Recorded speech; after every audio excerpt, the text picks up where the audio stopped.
Trump tariff की नई सूची जारी, 7 दिन चली तारीख। आपको बता दें कि ट्रम्प ने 92 देशों पर नए टैरिफ की लिस्ट जारी की है।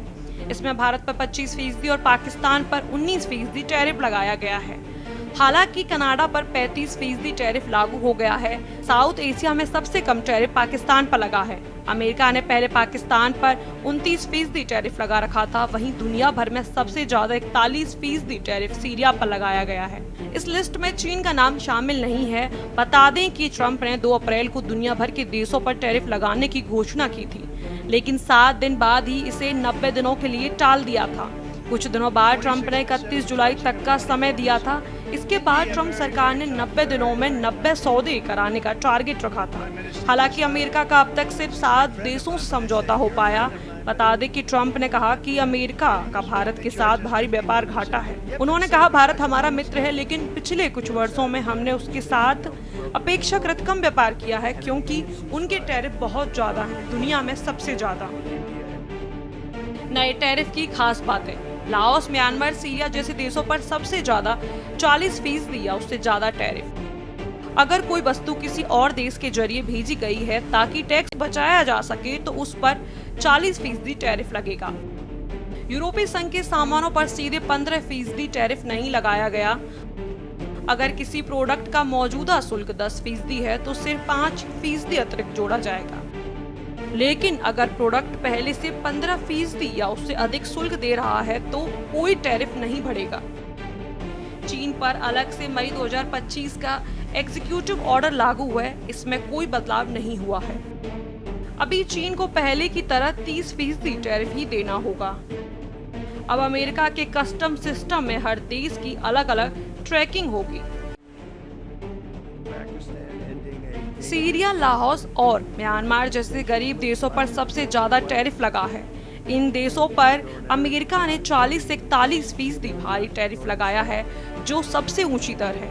अमेरिका में सीरिया से बहुत कम व्यापार होता है, लेकिन फिर भी उस पर 41% हाई टैरिफ लगाया गया है। सीरिया पर लंबी अवधि से लगे आर्थिक प्रतिबंधों की वजह से ऐसा हुआ है। म्यांमार से अमेरिका को ज्यादातर कपड़े निर्यात किए जाते हैं, जबकि लाओस से मुख्य रूप से इलेक्ट्रॉनिक उपकरण भेजे जाते हैं। अमेरिका को लगता है कि चीन अपने सामान पर लगने वाले भारी टैरिफ से बचने के लिए इन देशों का इस्तेमाल कर रहा है, यानी मेड इन चाइना सामान को लाओस या म्यांमार जैसे देशों से होकर भेज रहा है ताकि टैरिफ बच सके। एक रिपोर्ट के मुताबिक 2024 में लाओस से अमेरिका का आयात 2 गुने से भी ज्यादा बढ़ गया। इसकी सबसे बड़ी वजह यह कि चीन की कंपनियों ने अपने सौर पैनल कारखाने लाओस में शिफ्ट कर दिए ताकि वे चीन पर लगने वाले भारी अमेरिकी टैरिफ से बच सकें।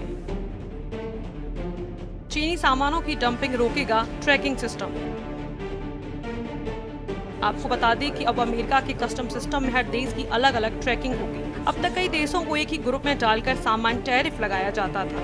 अब हर देश के लिए अलग अलग दर तय होने से कस्टम सिस्टम सीधे उस देश की पहचान कर टैरिफ लागू कर सकेगा, जिससे गलत टैरिफ या छूट की संभावना कम होगी। अमेरिका के दावे के मुताबिक चीन जैसी कुछ कंपनियां टैरिफ से बचने के लिए सामान को थर्ड पार्टी देशों जैसे लाओस, वियतनाम से बेचती थी। अब हर देश का ट्रैक रिकॉर्ड अलग होगा और अगर कोई देश चीन में बना सामान भेज रहा है तो उसे भी ट्रैक किया जा सकेगा।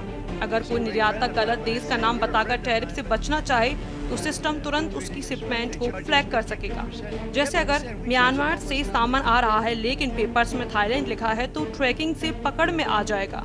अगर अमेरिका को लगे कि किसी खास देश से आयात ज्यादा हो गया है या अमेरिकी इंडस्ट्री को नुकसान पहुंचा रहा है तो बिना बाकी देशों को प्रभावित किए उस देश पर केंद्रित नीति या टैरिफ लगाया जा सकेगा।